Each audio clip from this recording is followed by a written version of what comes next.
my name is Tara Kachataroff, and I'm the host of Michigan Entrepreneur, where we feature businesses from startup to stellar. This episode is sponsored by MichiganVirtualAssistant.com.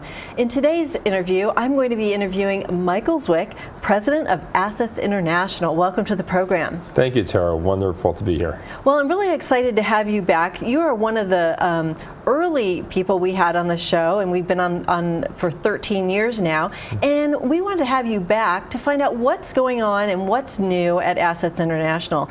But for those people who don't know you already, why don't we talk a little bit about what you do at your company? So, as you mentioned, with Assets International, we're a licensed private investigation agency. And we don't do the following husbands at 2 in the morning, or I don't drive a cool sports car. What we do is we find assets that the owners don't know about, whether it's money or oil and gas interests or inheritance, and we then contact the owners and tell them great news. So. Now, how did you get into this business? I mean, it sounds really intriguing, and it sounds like something you should have your own reality show for, really. But how did you get into this? Well, by the way, I have actually been approached a few times about doing a reality show. Have you? Oh my gosh. gosh. Yes, but it was never the right fit. But anyways, how I got into it was I was practicing law, and a little over 17 years ago, because we just had our 17th anniversary, one of my partners had contacted me that he had this idea that there's money out there for people, because it happened to his wife, who was a nurse, that a patient that she had taken care of wanted to give her some money, and she says, I can't, I'm a nurse, there would be conflict of interest. And a few years later, she had moved, and then this attorney tracked her down and said, this man left you some money. It took us a while to find you. And he said, I think there could be something there. So we started doing that, working on finding money in probate estates and government accounts, and just went from there. That's amazing. And your entire business is focused in this particular area. Yes. We've broadened our range in terms. A few years ago, I was at a conference for probate attorneys in Texas, and this attorney says to me, you should get in with landmen. And I looked at him and I said, what's that? What's a landman? I said, listen, I'm from the suburbs of Detroit. I have no idea what you're talking about. And he explained to me landmen work in the oil and gas industry, locating owners so the oil and gas companies can lease their rights. But a lot of times they can't find the owners. So we looked into it, we realized that it would be a natural extension of what we already do, where you have an asset, you have an owner, but can't find them. But you can't. But the two don't know about each other. So we stepped into that, and that's become a very big part of our business the last few years. Wow, that's fascinating. Yeah. Now, you've been in business 17 years, and congratulations. Thank you. That's fantastic. And it's kind of neat because we've interviewed you a long time ago, and now we're talking to you again because, I mean, things have changed. Your team seems to have grown quite a lot. Let's talk a little bit about finding that right team to get to the 17 years in business and, of course, years to come. How do you find the right people to fit with your organization? What are you looking for? So the pros and cons of being in a very unique business is that we're not going to find people who have experience in what we do, which is both good and bad. On the one hand, there's a little more of a learning curve to the unique nature of what we do. On the other hand, we don't necessarily have to break the bad habits that someone might have, or the ingrained practices that they might have. And also, it forces us early on, we realize, to look at skill sets that somebody might have that might be relevant. We often have to get documents from large companies to connect the dots in certain cases. And we had someone who applied, and she had worked in the military, and she wasn't enlisted. She worked as an office job, and her job was tracking down records and working her way through bureaucracy. And we said, perfect. Wow. That's and having worked in the military, she knows all about dealing with bureaucracy and red tape. And she was an excellent addition to our staff. And what are some of the kinds of backgrounds of people that work for you? So we have some people with legal background. We have, in addition to myself, we have 2 other attorneys. We also have some paralegals. Then we have the general administrative staff that can be from any business. We have sales people who are calling up these people with money and telling them the good news. So that they come from a general sales background. And then we have some of the more online research, which can be taught. It's more database research. And then there are the genealogy researchers. And we've been fortunate to every so often find somebody who wants to work for us because they say, I love genealogy. There aren't too many genealogy jobs. There aren't too many genealogy companies out there or jobs out there. So one of our best employees we've ever had came to us as a secretary. And she had worked 20 years as a secretary and administrative assistant, and she was overqualified for the job.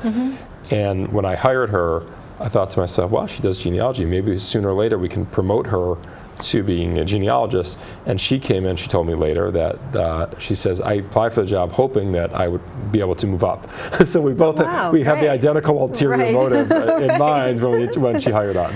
Yeah, you know, I was wondering like how genealogy, you know, because there's all that DNA testing that's going out there and the genealogy stuff. How has that played a role in what you do? So genealogy has it become more important? It's very, especially with the oil and gas stuff, because we are finding, one thing actually, when we do genealogy, we're usually genealogists when they're starting is they might say, okay, here's Tara, let's find out who her great-great-great-great-grandfather was. That's not so relevant to us. We're working the other way down the tree. So for example, we've had cases where we'll find money from oil and gas for, say, John Smith. And I still remember the first time I went to Oklahoma, and I looked up, and the first case I looked at, the person had been given the oil and gas rights from the federal government when Oklahoma became a state in around 1900. And it sat in his name for 100 years. And then through fracking and all the other things, when they finally started drilling in this particular county, in Pottawatomie County, I still remember that, they said, okay, where's John Smith? And they knew he must have been dead because he's owned the rights for over 100 years. But they had no idea where to start looking. So that's a case where we took the genealogy forward from him to find his descendants so that they could inherit the mineral rights and the royalties that had accumulated. Now, do you ever have to like get on a plane, or people ever have to get on a plane, go to a small town and kind of research things? Do you ever have to do that? Do you have to talk, I mean, how detailed? So yeah, about once a year, usually during the summer, I'll go to Oklahoma, Arkansas, and just drive all around the states. I think last time I went to Oklahoma, I did about 1,500 miles in the course of 5 days. Just going, I think I hit 27 different courthouses. Oh my gosh. You know, it's a lot of old, big, dusty, heavy books. So it's nice you can get dressed casual for the trip.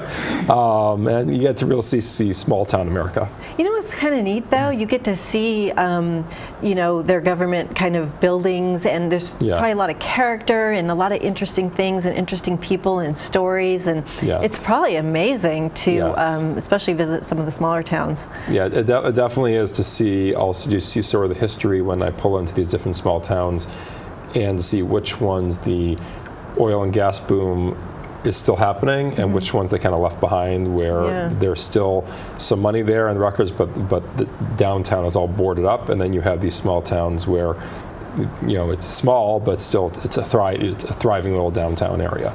And you see, and driving this downtown, Cadillacs and Lexuses and people who were able to make money off of this. Yeah, wow, that's fascinating. I think that's interesting. You know, you have such an interesting business in terms of all the different, you know, the depth and the breadth and the uniqueness of your business, which is great because it makes you really stand out in your definitely the niche. So what are some of the challenges that you've had in growing a business like this? What are a couple challenges you've had? So the biggest challenge we always say is that our competition is not another company, it's skepticism. Imagine I call you, Tara, and I say, Tara, great news, we found $50,000 for you. You're going to probably be dubious at best. You know, we've had to work very hard at establishing our credentials and our brand. So, you know, we make sure people know that we are you know, we're licensed as a private investigation agency in about 10 states. We have attorneys on staff. We have an A+ rating with the Better Business Bureau. We're a member of the Association of Professional Genealogists. We really try to let them know that we have we've been there, and we've earned their trust. And I think once we get their attention, it's not as challenging as it used to be, because we've built up a brand, not necessarily a household name that everyone knows what Assets International is, but when they go to our website, assetsinternational.com, they will see, okay, here's a real company. Where they can actually see who the staff members are. They can see the awards. They can see we've had fortunately some very positive coverage. We were in the Washington Post a few months ago. Congratulations! Thank you. On that. If I can tell the story. Yeah. There was we had found some money for a gentleman who had passed away, and we realized, we looked and we found this in the file was a story from about 10 years ago where the gentleman who had passed away was a military veteran and was buried at Arlington. But at the time, nobody knew who his family was, and his pallbearers were 6 members of the military who didn't even know him. And the only people at his funeral were these military members, and a reporter from Washington Post who was reporting on what a sad story this was. They remember the greatest generation and no family members around. Right. So we had tracked down the niece and nephew, and they were able to inherit the money. So I contacted the reporter and I said, "You remember that story you wrote a number of years ago? Well, here's as the PBS story. Here's the rest of the story." Wow. And he was great. He interviewed us. He interviewed the family, and we were mentioning this Washington Post article, which goes a long way. Because we know we've had people, we once had an older lady who we sent the contract to, and about 3 months afterwards she sent it back to us. And we said, well, that's a pretty long time. Usually people either sign within the first few weeks or they just don't sign at all. And we asked her, like, why after 3 months? She says, because I didn't think it was real, but I put it on the edge of my desk. And then last week I saw an article about you in the Detroit Free Press, and it was talked all about you. And then she says, well, it looks like they're legitimate, so I signed them. So those things have definitely helped us. So when people, that's an amazing story. I mean, that reporter must have been like, wow, how cool is this? Yes. Now, I can't remember, is the Washington Post the one that Amazon, or that Jeff Bezos owns? Yes. Okay. Yeah, so congratulations on that. That's fantastic. Thank you. Wow, what a story. When people work with you, like when you find somebody's money and you do a contract with them, they pay you a percentage and then they receive the assets. Is that how it works? Correct. Okay. We receive a percentage at the end. So one of the things we tell people, which I think gives them some peace of mind to work with us, is we'll tell them, you pay us a percentage from what you get at the end. If you don't get anything, we don't get anything. Right. We put up the expenses. We will never ask you to write a check to cover the expenses. And we will never ask you for a credit card. To the extent we do ask you for personal information, it's because you have to confirm. It's necessary to establish who you are. Right. So you do all the work up to the point, because obviously you can't take possession of their assets on their behalf, but you do all the work up to that point to prove beyond a reasonable doubt, right? Beyond any doubt, that it belongs to them, and then you contract out with that person once you find them, because that's the other piece, you got to find them. Right. Now, let's go back a step back. These people don't know that they have stuff out there.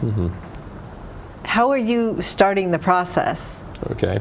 That's that's the mystery. So there are different ways. Sometimes we'll get contacted by an attorney or a trustee who will say, I'm handling this estate and I can't find any errors, or I can't find a particular error.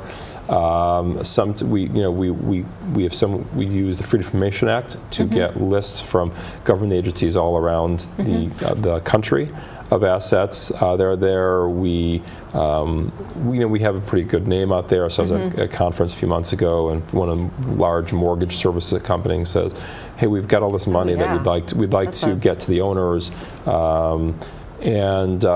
We also do work proactively for larger entities, particularly oil and gas, where we will go looking for their oil and gas interests. So we have a client we've just met with in Tulsa that's an oil and gas company that has bought a number of other companies over the years, and they said, we've never really looked into what stuff those companies owned. So they've asked us to look into that. So for a larger entity, we'll go, rather than first find the money, then go find the owner, we'll reverse the process. We do that also for large nonprofits to find the owners. There are people who have left their estates to those nonprofits.